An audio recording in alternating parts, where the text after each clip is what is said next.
Jungle Cruise, directed by Jaume Collet-Serra. He's directed a lot of films starring Liam Neeson. He also directed The Shallows, and he's directing the upcoming Black Adam film, also starring Dwayne "The Rock" Johnson. And this film stars The Rock, Emily Blunt, Edgar Ramirez, Jesse Plemons, and Paul Giamatti. So Jungle Cruise is based on Disneyland's theme park ride, where a small riverboat takes a group of travelers through a jungle filled with dangerous animals and reptiles, but with a supernatural element. So as I'm sure many of you already know, this isn't really new territory for Disney when it comes to making movies that are based off of popular Disney park rides. I mean, it happened with Dinosaur, Mission to Mars, Tomorrowland, The Country Bears, Tower of Terror, which I used to love as a kid, alongside The Haunted Mansion, Pirates of the Caribbean, or Caribbean, however, and now we have Jungle Cruise. And I must say, I really enjoyed Jungle Cruise. I mean, The Rock was great in this film. I mean, he's, you know, as lovable as always. I mean, he might be like the second most hardest person to hate behind Keanu Reeves. Also, we have another great performance here by Emily Blunt, who's probably at this point one of my favorite actresses, or she probably is my favorite actress. And following them, we have some fun and very fitting performances from Jesse Plemons and Paul Giamatti. Definitely a very solid cast here, because honestly, do we really expect anything less from Disney these days? And with that said, I don't think I really need to get into the production behind this film. I mean, it looked beautiful and it had pretty standard level special effects, so like I said, you know, no surprise there because it's Disney. I mean, I really don't have any complaints when it comes to Jungle Cruise. I mean, it's a pretty solid movie like I've already mentioned, and this is probably going to be one of my shorter reviews because, you know, I enjoyed it. It was a good film. This film is pretty much right on par with what I was going in expecting, and I think it might be that way for a lot of viewers. I mean, more ancient tombs and puzzles would have been nice, but even without those things, without the extra, it's still a great film.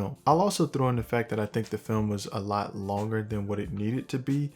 There's not really any huge complaints there, but it was just something that I noticed, and the film definitely could have been shorter for sure. You know, this movie really brought back memories, and it made me think about a lot of other family-friendly adventure films that I loved, like Journey to the Center of the Earth, the Brendan Fraser version, of course. I mean, I like the one with The Rock too, but you know, I would just forever love Brendan Fraser, so that's definitely going to be my favorite version, alongside the Indiana Jones films with Jumanji and Night at the Museum. You know, it just kind of brings those good positive vibes that you would get watching those films. So I'm giving Jungle Cruise an 8 out of 10. This is a great one for the kids, the adults, the cousins, I mean the whole damn family. Everyone can have a damn good time with this movie and get a lot of enjoyment from The Rock's cheesy but funny puns and jokes throughout the film.